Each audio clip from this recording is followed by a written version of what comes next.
जी मैं इस वक्त मौजूद हूँ तहसील डस्का में। डस्का शहर एक एनजीओज़ का शहर है। यहाँ पे सहरी हो या अफ्तारी हो, उस वक्त आपको 400 नज़र आएंगे दस्तरख्वान सजे हुए सहरी के लिए, अफ्तारी के लिए।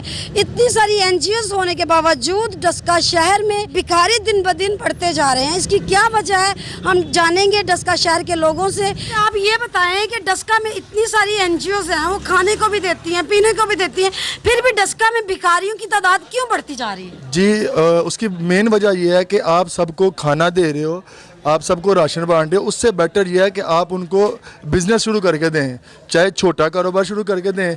आप उनको ये जैसे ब्लैंकेट हो गए छोटे छोटे, आप वो ले दें, गाड़ियाँ साफ़ करने वाले, उससे वो कारोबार बढ़ेगा। वरना अदरवाइज़ जो जितने भी बंदे हैं वो ऐसे भिखारी ही बनेंगे।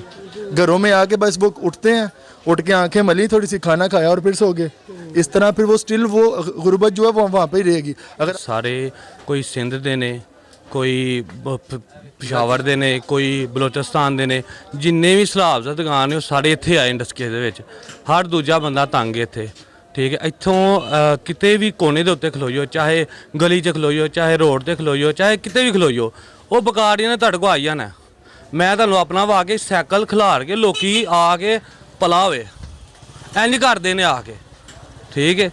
चंगे भले खांदे पींदे साडा अपना इधर रुस्तम रोड दे उत्ते, ठीक है, कालेज रोड रुस्तम रोड दे उत्ते बंदे ने जिन्हां ने अपने बंदे रखे ने मंगण वास्ते। जैनुअन तुहाडे नाल गल कर रहा। ਇਹ ਜਿਹੜਾ ਨੇ ਸਾਨੂੰ ਇਹਨਾਂ ਨੇ ਬਹੁਤ ਤੰਗ ਕੀਤਾ ਹੋਇਆ ਸੀ ਦੁਕਾਨ ਤੇ। ਇਹਨੇ ਜਦੋਂ ਵੀ ਇਹਨਾਂ ਨੂੰ ਭਲਾ ਕਹੀਦਾ ਤਾਂ ਭਲਾ ਹੋ ਕੇ ਜਾਂਦੇ ਨਹੀਂ ਹੈ, ਜ਼ਬਰਦਸਤੀ ਹੈ, ਕਿਸੇ ਦਾ ਹੱਕ ਵੀ ਖਾਂਦੇ ਨੇ। मुस्तक लोग ने ਜਿਹੜੇ मुस्तक उन्होंने भी नहीं फिर देंदे कोई लोग ਜਿਹੜੇ ਨੇ। जी नाजरीन, तो डस्का शहर की अवाम का कहना आपने सुना। डस्का के लोगों का कहना यह है कि एनजीओ जितनी ज़्यादा होंगी गुर्बत उतनी ज़्यादा ही बढ़ेगी। जैसे भिखारी उतने ज़्यादा होंगे, जिस बंदे को घर पे बैठे या दस्तरख्वान पे बैठे हर चीज़ मैसर होगी तो वो कारोबार क्यों करेगा या वो मेहनत क्यों करेगा।